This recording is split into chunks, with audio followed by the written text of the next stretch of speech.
Hello friends, in this video we are going to study all about the business management. How does a manager manages the business? What are the different steps that he has to do while managing the business, and what are the importance of all those steps? So let's see first that what is the definition of business management. Management is the art of getting things done through and with people in formally organized groups. In the case of management, it is the art that we have to let other people do the things, we have to make them do the things, and those people are not in an organized group in the starting. A manager has to organize them, and then he has to get the things done through them. And how did he all do it? That will be all the steps of management that we are going to study on. So now let's see that what are the different principles of management. The first principle of management that we do have is the division of work. It means that whatever the work we have in the business has to be divided among different persons according to what they are suitable for, according to their qualification, according to their experience. We have to divide the work between them. Then the second principle is this: parity between authority and responsibility. There should be a direct connection between the authority and the responsibility that we give to the employees. If we are giving a certain responsibility to a certain employee, then we have to give him the authority for the same also, that he can take the decisions and everything that he need to do for completing that responsibility. The next thing is the discipline. All the employees need to be disciplined. They have to come at a proper time. They should know what are the code of conducts of the organization and everything they need to follow. By following the discipline, a organization looks very disciplined and very well organized. So a manager first have to make all the employees in a disciplined manner. The fourth principle is that unity of command. Unity of command means that there should be a single boss for a single person. Okay, it means that whatever the employees has to report, their reporting should only be to a single person. It should not happen that one employee is getting orders from many bosses and then he is confused that which boss he has to follow and to which he has to report. Okay, so in that case, when he has multiple bosses and when he is getting instructions from many of them, then the employee gets very confused as to which one he should follow and which one he should not, what he has to do, what he has not to do. So for avoiding all these conflicts, we should keep in mind that whatever the command an employee is getting, he should be getting it from a single person. Then is the unity of direction. That means the same, that whatever the direction, whatever the flow of command is there, that must be from a single person. Then the next principle is subordination of individual interest to general interest. Every employee has an individual interest, whatever the individual interest of the employee. Every individual is interested to get more and more salary, to get more incentives for a job security and many other things. Then the general interest is for the organization. All the bosses or the owner wants that the employees should work in such a manner that they are getting the maximum profit. So here the manager should try that whatever the individual interest is there, that should be on a secondary basis, and the general interest of the organization should be on a primary basis for all the employees. All employees should work in such a manner that they are striving for the general interest. Now the next thing is that fair remuneration to workers. The organization has to make sure, the manager has to make sure that they are giving fair remuneration to all the workers according to the experience, their qualification. It means the workers should be first satisfied, then only they will be feeling happy to perform the work.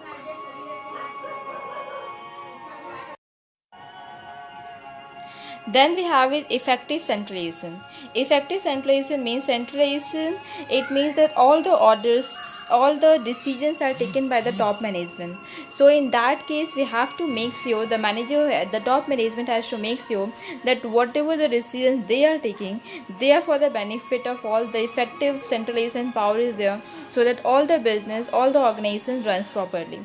A scalar chain is again the same thing. A scalar chain, there should be a single chain of authority and of the commands between the top management and the lower level management. Then order should be there. In order, we have to make sure, the manager has to make sure that whatever the things are done, that are done in a proper sequence. If we take the example of keeping the materials, all the stock, so all the stock and everything should be kept at their proper places. Then if we take the employees, then every employee should be positioned in such a manner, should be appointed in such a position which is very well suitable for his according to his experience and qualification, whatever the work he has done previously. So a manager has to keep in mind all this, that whatever the things are there, that should be in complete order. Now the equity, in equity we have to make sure that the manager treats all his employees as equal, and he does not discriminate on the basis of anything, on the basis of religion or caste or anything like that. He has to treat all his employees in the equal manner, so that all the employees can feel good and they can properly work in the benefit of the organization as a whole. Then the next thing is stability in the tenure. A stability in tenure is such a thing that every employee wants for himself. So if the employee is just not sure about his tenure, about his job security, then he won't feel like working for that organization for a long time. So the first thing that the manager should try to give to his employees is that stability in tenure. He must motivate his employees in such a manner that if they are working properly or according to the terms and conditions, the employees should be properly satisfied that they will be in that they have a job security for the time. Now initiative is also a very good motivating factor for the employees. So the manager should make his decisions in such a manner that the employees who are working more good, who are working with the very much dedication for the organization, they should be given some initiative, so that the other employees also get motivated by seeing that employee, that they have to also work according to the work that employee is doing, who has got the initiative, and so that they all can work for the organization as a whole. So these were the principles of management. First was the division of work, then second was the tiety between authority and responsibility, discipline, unity of command and directions, then subordination of individual interest to general interest, fair remuneration to workers, effective centralization and scalar chain, order, equity, stability in tenure, and initiative. So the next topic that we are going to study is the management process. In management process, the different steps that we do have is planning, organizing, staffing, directing, controlling, reporting, and budgeting. In this video and the other video, we will study all in detail about the different steps of management. So firstly, we are going to study about the process of planning. What is planning? We all do know about planning. It means we are determining the course of action, the thing that we have to follow for achieving organizational objectives. We know what are the objectives. The organization has certain objectives that it needs to follow. So the manager has to do his planning in such a manner. He has to define the course of action that he has to take. It is a decision in advance, what to do, when to do, how to do, and who will do a particular task. Everything is decided in the process of planning. Planning is a very time-consuming process, but of course it is very important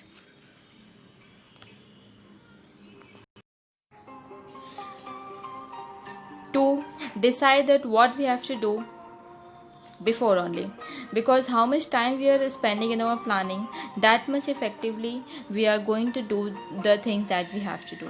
So what are different steps in planning? First is the determination of objective that we have to find out. Then we have to do research to understand the problem.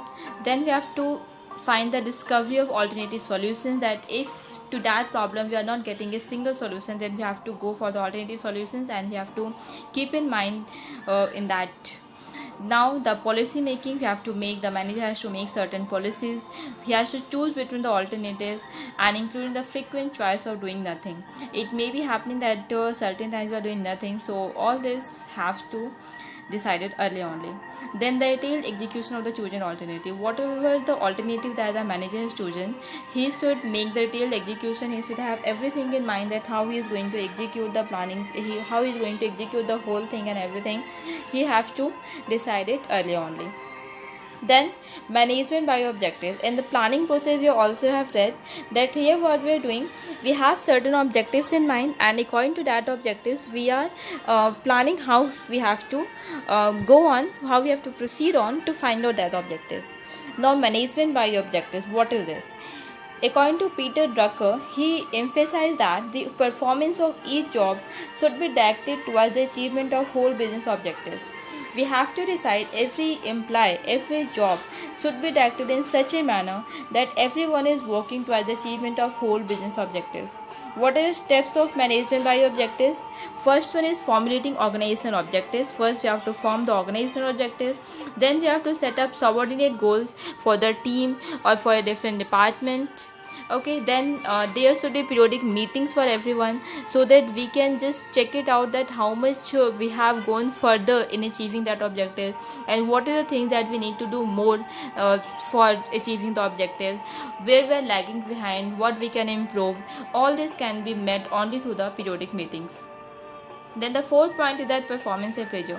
When everything has been done, we have to do the performance appraisal. It means that we have to keep a view on those employees that who have contributed very much for achieving those objectives. Then all these things you have to give them certain initiatives. So all these things are done in the part of performance appraisal. Now in strategy, in the case of planning, you have to make certain strategies. So what is strategy? A strategy is the determination of basic long-term goals and objectives of an enterprise, and the adoption of the course of action, and how much we are allocating the resources to them so that we can find out these goals. This is the strategy. A strategy means we have a certain objectives, we have determined that objective, then what we are going to do it and how we are going to do it, what much the resources that we are needing, how much the money, how much the human manpower, and everything. We have to find out the resources, you have to allocate the resources so that we can achieve out those goals. A strategy consists of general program of action. We have a general program of action that we have to do in this. It also counters tactics used by the opponents. In business, we have much competition, so we have to check on the opponents also, that what is their strategy. According to their strategy, we have to make our own plans, our own strategy, that we can fight against that one. It modifies as per the needs of situation. It also modifies as the situation demands. Okay, and a strategy is formulated only the top level management, and the other levels of management are just supposed to follow that strategy and do their part to achieve the organization objectives. Now we have certain steps in our planning process. The first step is the recognizing the need for action. Why do we need to act? Firstly, we have to recognize that act. Then we have to, when we have decided that we have to do a certain action, then we have to gather all the necessary information that is needed. What are the planning premises? Here we have to just plan that what are the resources that we need, what are the manpower we need, everything have we determined. We have to determine well in advance. Then we have to examine alternative courses of action. We have to set up different courses of action, different possibilities that we can face while going through the action. So we must have 2 or 3 alternatives. Then we have to examine them. We have to choose the best out of them. We have to evaluate the action patterns. Then we have to also determine the secondary plans. The secondary plans means if that plan doesn't work out, then our plan B, what we are going to do in case that plan doesn't work out. We have to also determine it, and when we are very well sure that we have planned with all the things, our allocation of resources, our objectives, what do we need to do, what are the plans that we have to take in case of the failure of the main plan. When we have decided all, then we can implement the plan. Okay, so these are the different steps in our planning process. Now in planning we have may have to make various decisions. So we'll study here. So what are the different types of decisions? A decision represents a course of behavior chosen from a number of possible alternatives. For everything to do, whatever we are doing, in a very small thing also we have different alternatives, but we have to choose the best out of them. So that is called a decision. The types of decisions are organization and personal decisions. Organization decisions can be also there. Personal decisions can be also there for the owner, and it may happen at various times that there is a conflict between the organization and personal decisions, and he has to choose the best out of them at that time. Then routine and strategic decisions. A strategy we have read earlier. So strategy is determining the course of action that we are doing. So strategic decisions are taken by the top level management in the starting. Now the routine decisions, there are various things that we have to do in the routine work. So the decisions for them are the routine decisions. Now programmed and non-programmed decisions. Programmed decisions are taken in the starting only by the management, by the top level management, according to the plans that we have to follow, the whole organization has to follow. The non-programmed decisions are just in the routine basis, where they are taken by different employees according to their allocation of work and the things that they need to do.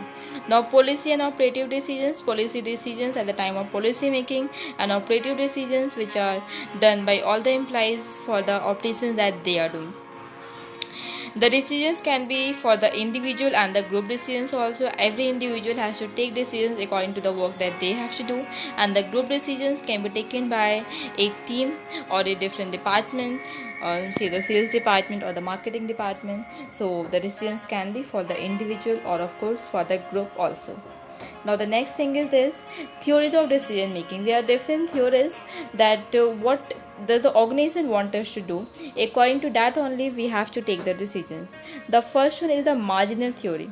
According to marginal theory, it stresses on profit maximization.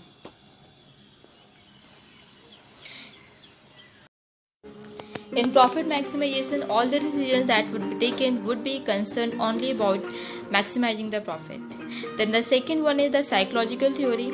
It stresses on maximization of the customer satisfaction. Here the organization is much concerned about the customer satisfaction, not about the profit. So whatever decisions the individuals should also take on their own, so that will also be concerned for satisfying the customer. Now third is the mathematical theory. In this, the organization uses different models and then takes the decisions according to that.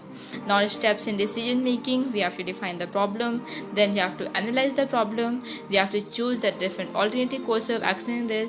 Again we have to evaluate it, we have to use our experience that we have gathered from the past. Now we have to do, we may have to do certain experiments for taking the appropriate decision, and then finally we are going to implement and follow up the decision. Now the second step of management is the organizing. When they have planned everything, then the second thing is organizing the things in a proper manner. Organizing is establishing of effective authority relationships among selected work persons and workplaces in order for the group to work efficiently. It means here the manager has to conduct proper authority relationships among different things, among different work persons and workplaces. They have to appoint suitable person for the suitable work at the suitable place. Only then the group can be able to work efficiently. It is the process of arranging and allocating work. They have to arrange the work and they have to allocate the work according to it. Authority and resources among organization members so that everyone can achieve the organization's goals. Now what is organization culture? The set of assumptions, beliefs, norms, values and behaviors that are shared by an organization that the whole organization implies are working to find out that one. That is the organizational culture. We can have two types of organization, and in fact in every business both the organization exist, formal organization and informal organization. So just have a look first at the organization culture, development and change, and then we will go at the difference between formal and informal organization. So organization culture, we have studied that what are the assumptions, the set of beliefs, the values, the norms, the mission, the philosophy, the values and the principles and aims that the whole organization has developed, and it is not developed at a single time, it is built over time, and it is shaped by experience shared over time, means whatever the top management has experienced from their past, so all those things they are using in managing the things, and although the same thing is carried on by the top management to even the lower level management, and they all work in the same manner. It is usually reflecting the kind of work environment created by the leadership. Suppose we can take an example here, that if the top management, the owners, the management wants the employees to be very friendly among themselves, and to work in a like a team, so they can make them all sit together in a single hall, and they can have glass partitions between them. But if the top management of the view that no, they have to only concentrate on their work, and they don't have to mingle a lot with the other employees, then there can be a different cabins for every one of them, and there may be a different walls that they are not able to see each other, and they are not able to mingle a lot with the others. So this all depends upon the culture that the top management wants to build in the organization.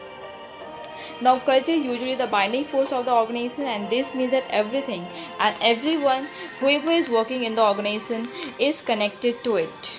Organizational development can also be hampered or accelerated by the organizational culture. If we want to develop the organization, so it may happen at many times that the organizational culture that has been developed in the past, it is becoming a hindrance in the way of developing it, because the past employees there who have been working there for so long, they are not just ready to accept the change. To achieve that change, they just need to review the existing culture identities. The management has to identify what needs to change, then they have to communicate this throughout the organization by different methods, then they have to they have to make the followers feel the need for the proposed change, and then gradually and in a systematically manner they can be able to get that. Here we are going to read the difference between formal and informal organization. In a formal organization, we have a system of well-defined jobs, and here we have a different measure of authority, responsibility, and accountability. While on the other hand, what happens in the informal organization, it is just a group of the employees who are working in the same organization, and that informal organization is just made according to their common beliefs, or according to their value, according to what they want to believe, and according to their own culture, etc. So meaning we can say it is a network of personal and social relationships not established by the formal organization. Here formal organization has nothing to do, but arising spontaneously as people associate with one another. When they work with one another, then some connections, some relationships arise among us, and we try to share our things, we try to tell others that how we are doing the things, or what we should do or not do. So this is the informal organization. Now, if we take the origin, it originates as a result of companies' rules and policies. Formal organization is there, but informal organization originates as a result of interaction among people at work.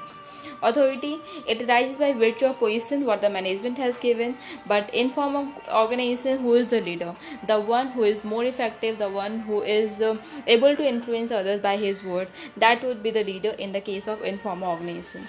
Now the behavior, in formal organization, behavior is guided by all the rules and policies, but in the case of informal organization, there is no rules, there is no set pattern for anything. Here in the case of formal organization, communication takes place in a scalar chain from the top level to the middle level management, then to the lower level management. Here the communication takes place like this, but in informal organization, it just moves on like a grapevine, and there is no such system for that. Formal organization is very rigid in nature. To take any decision, to take anything, there is a set of channel that everyone needs to follow. But in the case of informal organization, it is flexible in nature, and anything can be done very fastly. Leadership, here the managers are leaders, but in the case of informal organization, leaders are chosen by the group itself. So we have read about the differences between formal and informal organization. Okay. So next thing that we're going to do here, we have topic, the span of control. How much the control, how much a manager, how many employees the manager can control, that will be the span of control. The number of people who report to one manager in a hierarchy, that is known as the span of control. The more people under the control of one manager, the wider the span of control. And if there are less people under a certain manager, it means that he has less span of control. So the example that we have taken here you can see that the marketing manager is controlling 4 people: marketing assistant, market researcher, then telesales supervisor, customer care assistant. So he has a span of control of 4. There are of course different advantages and different disadvantages of both the things for narrow span of control and wider span of control. If you have a narrow span of control, if the manager have a narrow span of control, he can just able to manage the things very effectively, and all the decisions would be carried on fastly. But in the case he has many people under his control, then in that case it may happen that the things are delayed, or the managers who has to report to the single person, they also are facing different problems. Now we have 2 topics here, delegation and decentralization. You must all have heard about these topics. So what is delegation? Delegation is the passing of authority by one person who is at a superior position to someone else who is subordinate to him. Everyone can't do all the work by himself. He has to assign the work to a different person who is subordinate to him. So when he gives the work to that person, that is known as a delegation. It is the downward assignment of authority, whereby the manager allocates work to his subordinates. Now, decentralization is just a different thing. It is done formally, and it refers to the dispersal of powers by the top level management to other level management. Here, the top level management is still saying that the other level management, the middle level or the lower level management, can do the thing that they were supposed to do. It means here they are not keeping the whole decision making authority by themselves. The top management is not at all interested in taking all the decisions by themselves. They are allowing the other people, the middle level and the lower level management, to take certain decisions by them. It is the systematic transfer of powers and responsibility through the corporate ladder. Now we have certain differences between delegation and decentralization. The purpose of delegation is to reduce the burden of the manager, while the purpose of decentralization is to increase the role of the subordinates in the organization by giving them more autonomy, more freedom. Delegation has a narrow scope as it is limited only to a superior and his subordinate, but decentralization has a very wider scope because it delegates the things, the authority, to the lowest levels of management also. The delegation is a process for the sharing of tasks only for a certain time period, but decentralization is a result of policy decisions what the top management takes. Delegation is a compulsory act because no individual can perform all the tasks on his own, while decentralization is an optimal policy decision which is taken by top management. Top management wants that all the other persons should also do certain things. They are not interested in doing all the things by taking all the decisions by themselves. Now the third step of management is the staffing. In staffing, it refers to the systematic approach to the problem of selecting, training, motivating and retaining managerial persons in an organization. In the staffing process, they have to recruit the staff for the proper works that they can do. Selection we have to do, training we have to do, motivating and retaining manager persons are done in this. The steps in staffing are assessing the manpower needs. The manager has to just look how much manpower they need for the organization. Then they have to do certain steps for recruitment, then selection, then placement have to be done, orientation have to be done. The staff may have to be need to trained on the develop for certain things. Then if there is a performance appraisal and compensation for the things that they have done, how much the salary, the remuneration, everything decided in this process. So here we have read about 3 steps of management: the planning, organizing and staffing. And the next video we will be reading about the more steps of management: directing, controlling and budgeting. Thanks a lot.